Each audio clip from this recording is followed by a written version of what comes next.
Hello everyone, my name is Amar Hussain और आप देखते हैं कोड विद अमर। आज की इस वीडियो में हमने बात करनी है स्ट्रक्ट के बारे में। स्ट्रक्ट एक बहुत इंपॉर्टेंट टॉपिक है सी प्लस प्लस के रिलेटेड।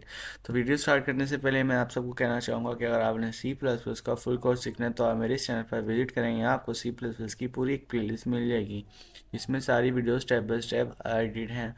तो चलिए वीडियो स्टार्ट करते हैं। वीडियो स्टार्ट करने से पहले मैं आप सबको एक बार फिर से कहता हूँ कि अगर आपने वीडियो मेरा चैनल सब्सक्राइब नहीं किया तो अभी कर लें ताकि न्यू आने वाली वीडियोस आप तक पहुँच सकें।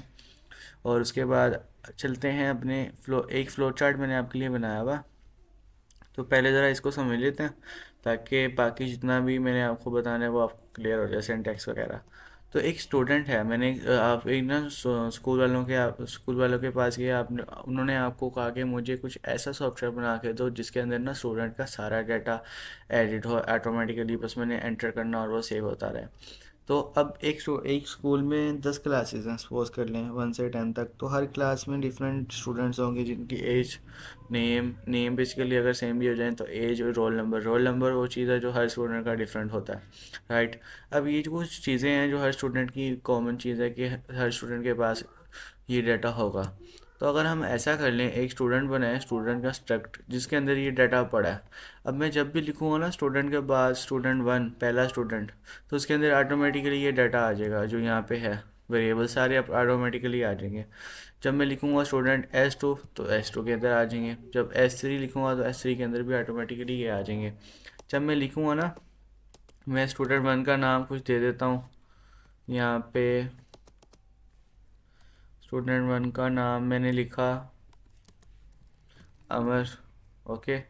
अब मैं जब स्टूडेंट इसी तरह अगर मैं इसका सारा डाटा भी लिख दूँ खुद ही, 20 क्लास और 12 लिख दूँ या रोल नंबर कुछ भी 1 2 3, और सेम एज इट इज़ अब मैं लिखूँगा यहाँ पे। सेम एज इट इज़ नहीं,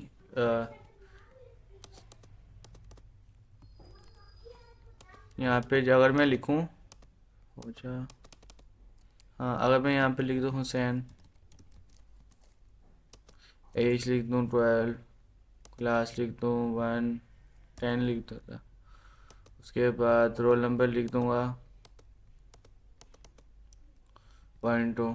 अच्छा, 3 को छोड़ते हैं, अभी भी इन दो को ही समझ लें, आपको थर्ड भी ऑटोमेटिकली समझ आ जाएगा। जब मैं लिखूँगा ना यहाँ पे टेक्स्ट, जब मैं लिखूँगा स्टूडेंट में स्ट्रक्चर जो मैंने बनाया है, स्टूडेंट के बाद जब मैं लिखूँगा ना S1, तो वो क्या होगा, ये डाटा हो जब मेरे पास सिर्फ ये ब्लॉक एक्सेस हो जाएगा, राइट। सिंपल मैंने क्या करना, स्टूडेंट S1 लिखना है, S1 के अंदर मैंने सारा डाटा डाल डाल दिया, सपोज करें मैंने। जब मेरे को ना स्टूडेंट उसके बाद S1, तो ये वाला चीज़ मेरे पास आएगी। बाकी ये नहीं कि इनका और इसका सेम आंसर होगा, सेम नहीं होगा। अब ये कैसे होगा, विजुअल स्टूडियो में जाके करते हैं, सीखते हैं। यहाँ अब इधर देखें, ये बेसिक जो स्ट्रक्चर होता है, हैश इंक्लूड आईओस्ट्रीम यूजिंग फिर एसटीडी, और ये मेन, ये तो बेसिक स्ट्रक्चर हो गया। अब स्ट्रक्ट लिखने का तरीका ये है, अब स्ट्रक्ट एक कीवर्ड है, आप वो लिखेंगे और जिस नाम से आपने स्ट्रक्ट बनाना है आप वो लिखेंगे। ये एक यूज़र डिफाइंड डाटा टाइप होती है, राइट। स्ट्रक्ट जिस नाम से आपने बनाना है वो नाम स्टूडेंट, उसके बाद मैंने क्या क्या चीज़ डालनी है इसके अंदर, रोल नंबर डालना है, okay, roll number.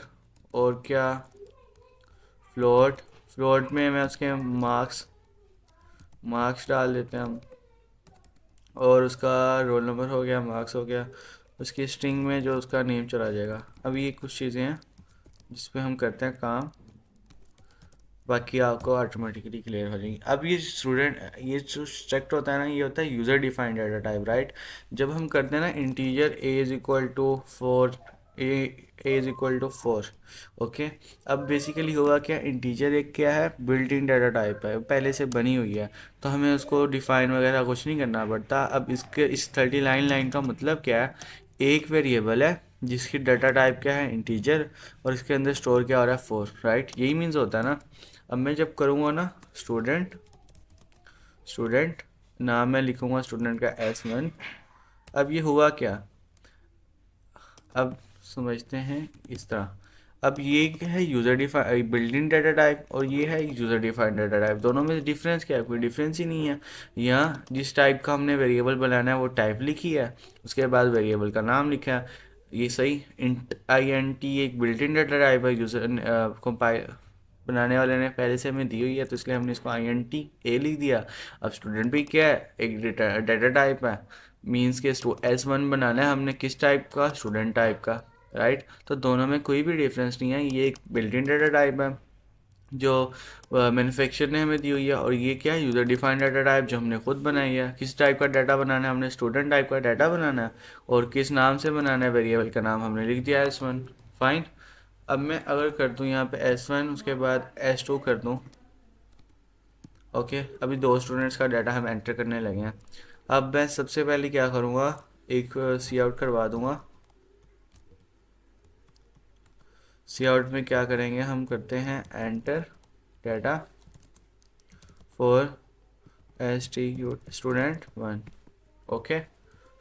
Student one जो है ना, उसका डाटा आप एंटर करो। तो बेसिकली मैंने किया क्या, स्टूडेंट। अब मैं क्या करूँगा, सबसे पहले क्या चीज़ एंटर करनी है हमने, रोल नंबर है, उसके बाद मार्क्स है, उसके बाद नेम, ओके। सी आउट किया, मैंने इसको कहा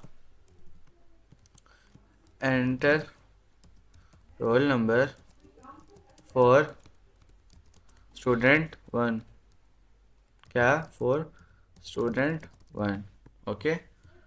अब वो जो यूज़र करेगा एंटर, वो किसके अंदर जाएगा, अब उसको लिखने का तरीका, वेरिएबल का नाम लिखेंगे हम सबसे पहले, जिस वेरिएबल का हमने एंटर करना है। उसके बाद डॉट का साइन लगा के इन चीज़ में, इन सब में से जिसके अंदर हमने जो चीज़ डालनी है वो क्या है, किसके अंदर हमने सबसे पहले रोल नंबर लिखा, तो रोल नंबर के ऊपर जाके एंटर कर देंगे, तो ये क्या हो जाएगा, स्टूडेंट वन के रोल नंबर के ऊपर जाके स्ट्रक्चर में सेव हो जाएगा, राइट। इसी तरह हम सेकेंड में क्या करेंगे, हम लिखेंगे cout enter marks, right, for student one, okay, for student one. उसके बाद क्या हुआ, सी इन S1, सिंपली वैसे जैसे किया, टू, उसके बाद मार्क्स, इसी तरह फिर cout enter student, enter क्या, name of student one, right. उसके बाद सीन, उसके बाद क्या हुआ, सीन के बाद मैंने क्या कहा, student one dot name, okay. ये क्या हुआ, एंटर स्टूडेंट वन के अंदर सारा डाटा एंटर हो गया। अब मैं सेम इसी तरह इसको कॉपी कर लेता हूँ, ओके। कंट्रोल C किया, कंट्रोल V किया। अब मैं इसके अंदर चेंज क्या करूँगा, नाम के बाद यहाँ पे स्टूडेंट टू, ये स्टूडेंट टू का डाटा हो जाएगा, ओके। यहाँ पे S2 हो जाएगा, ओके। S2 के बाद यहाँ पे क्या हो जाएगा, टू, यहाँ पे भी टू, यहाँ पे भी टू, ये स्टूडेंट है, इसका स्पेलिंग सही कर लो, ओके। और लास्ट में यहाँ पे भी टू। अब ये स्टूडेंट वन और टू का डाटा एंटर हो गया। अब इसको शो करवाने के लिए हम लूप लगा देते हैं, int i is equal to 0, i less than क्या होगा, हमने कितने डाटा करवाना, थ्री, तो हम थ्री कर लेंगे। उसके बाद आई प्लस प्लस, ओके। सबसे पहले हम ना उसका जो फर्स्ट है स्टूडेंट वन, उसका डाटा डिस्प्ले करवा देंगे, उसके बाद फिर स्टूडेंट को, ओके। इसके आउट कर देंगे, सी आउट क्या करेंगे, इसमें लूप लगाने की ऐसी ज़रूरत ही नहीं है, क्योंकि कुछ चीज़ एक ही डाटा है स्टूडेंट वन के तीन, तो उसको हम डिस्प्ले खुद ही कर देते हैं। सी आउट क्या हो जाएगा, और सबसे पहले क्या डिस्प्ले करवाना है, रोल नेम करवा देते हैं, name of student one is S1 dot name, okay. उसके बाद एंडल, फिर सी आउट, दूसरा क्या हमारे पास, marks of student one is, क्या है मार्क्स हमारे पास भाई, स्टूडेंट वन डॉट मार्क्स कर देंगे, उसके बाद एंडल, फाइन। उसके बाद लास्ट में क्या चीज़ रह गई हमारे पास, नेम, नेम हो गया, roll number of student one is S1 dot roll number last में end L। Okay, control S।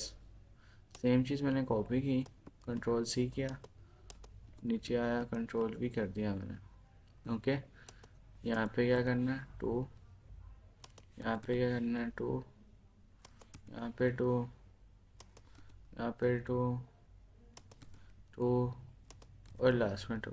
Control S की आप इसको रन करेंगे, अब आप देखेंगे कि डिफरेंट स्ट्रक्चर्स के जितने मैंने वेरिएबल्स उसके बनाए हैं ना, डिफरेंट वेरिएबल्स का डिफरेंट डाटा सेव हो जाएगा। तो जब ये कंपाइलर रन होगा तो फिर इसको चला के देखेंगे हम कि हमारी आउटपुट सही भी है कि गलत है।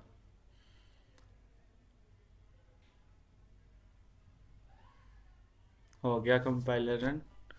ओके, अब सबसे पहले हमने क्या इसके अंदर डालना है, ऊपर भी देखते जाएंगे साथ साथ में नीचे भी। अब पहले एक सी आउट लिखा हुआ आएगा, enter data for student one, उसके बाद फिर लिखा हुआ आएगा enter roll number for student one.